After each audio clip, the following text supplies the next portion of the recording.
పాఠాలు నేర్చుకున్నాము.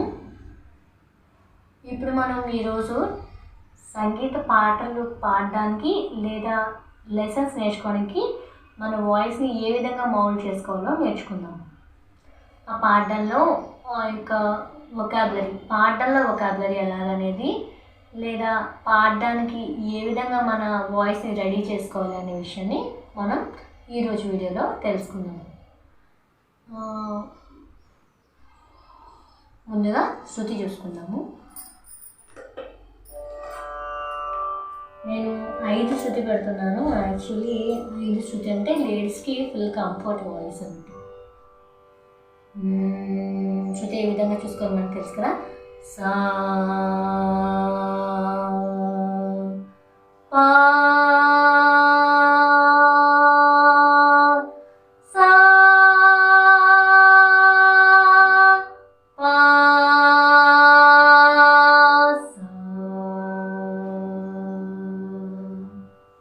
ఇప్పుడు మనం ఏం చేద్దామంటే తాళం లేకుండా జస్ట్ ఇది ఒక టైప్ ఆఫ్ వార్మప్ అని అనుకోవాలి వాయిస్కి. మనం సరిగమలు పాడుతున్నాం తాళంతో, బట్ ఇదే సరిగమని సరిగమ పదనిసాని ఏ విధంగా వార్మప్ ఏ విధంగా మనం వాడుకోవాలనేది మనం ఇప్పుడు నేర్చుకుందాము. ముందు ఏ స్వరాన్నైనా సరే పాడడం కన్నా సస్టైన్ చేయాలి. ఇప్పుడు శృతి చూసుకున్నప్పుడు ఏ విధంగా పాడాం, సా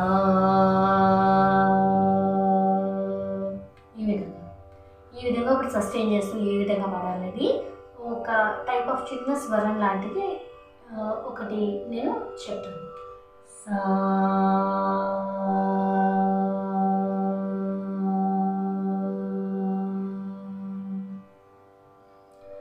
సరే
సరిగా ఈ విధంగా మనం స్వరాన్ని సస్టైన్ చేసి మనం పాడొచ్చు.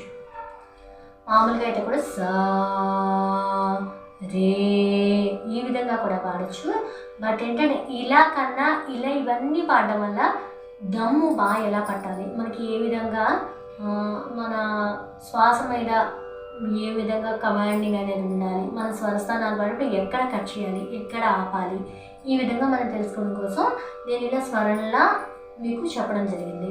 మనం కావాలనుకుంటే ఎలాగైనా పాడుకోవచ్చు. ఉత్తినే సరిగా పద్ధతిని ఒక్కొక్క స్వరంగా కూడా సస్టైన్ చేయొచ్చు, లేదా ఈ విధంగా కూడా సస్టైన్ చేయొచ్చు. అసలు ఇది చెప్పడానికి కారణం ఏంటంటే చాలామంది అనుకుంటారు ఈ వయసులో నేను నేర్చుకునేదే ఉంది, ఇప్పుడు నేను నేర్చుకున్నా నాకు వస్తుందా, పర్వాలేదా. యాక్చువల్లీ ఒకళ్ళు ఎవరో కామెంట్ ఇచ్చారు, బట్ వీణకి ఇచ్చారు. నేను ఈ వయసులో వాయించగలనా, నాకు 25 years అని ఇచ్చారు. వయసుతో సంబంధం ఉంది, దేనికైనా సరే వయసుతో సంబంధం లేదండి, మనసుతో మాత్రమే సంబంధం. మనకి నేర్చుకోవాలి, సాధించాలనే పట్టుదల, కృషి ఉంటేనే మనకి, కృషి ఉంటే తప్పకుండా మనం ఏదైనా చేయగలం కదా. కష్టపడితే ఖచ్చితంగా మనకి ఫలితం మంచిగా వస్తుంది. నిజానికి ఈ స్వరాలతో మనం పడేది కష్టం కాదు, ఒక రకమైన ఒక ఎంటర్టైన్మెంట్ అనే అనుకోవాలి, మనం ఇచ్చుకునే ఒక ఎంటర్టైన్మెంట్. సో అంచేత ఏ ప్రాబ్లం లేదు. మనకి ఏమైనా వార్మప్ కావాలి అంటే ఈ సిరీస్లో మనం వార్మప్కి సంబంధించి అదే ఏ విధంగా మనం ప్రాక్టీస్కి ఏ విధంగా మన వాయిస్ని మలుచుకోవాలి అనే విషయాన్ని మనం ఈ సిరీస్లో మనం చెప్పుకుందాం. ఈ వీడియో ఇక్కడితో ఇంతేనండి. మీకు ఈ వీడియో కనుక నచ్చినట్టయితే లైక్ చేయండి, కామెంట్ చేయండి, షేర్ చేయండి. అలాగే నోటిఫికేషన్స్ కోసం పక్కన ఉన్న బెల్ ఐకాన్ని క్లిక్ చేయండి. చాలామంది చూస్తున్నారు కానీ సబ్స్క్రైబ్ చేయట్లేదండి. ప్లీజ్ నాకు సబ్స్క్రైబ్ చేసి మీ వంతు ప్రోత్సాహాన్ని నాకు అందిస్తారని కోరుకుంటున్నాను. Thanks for watching.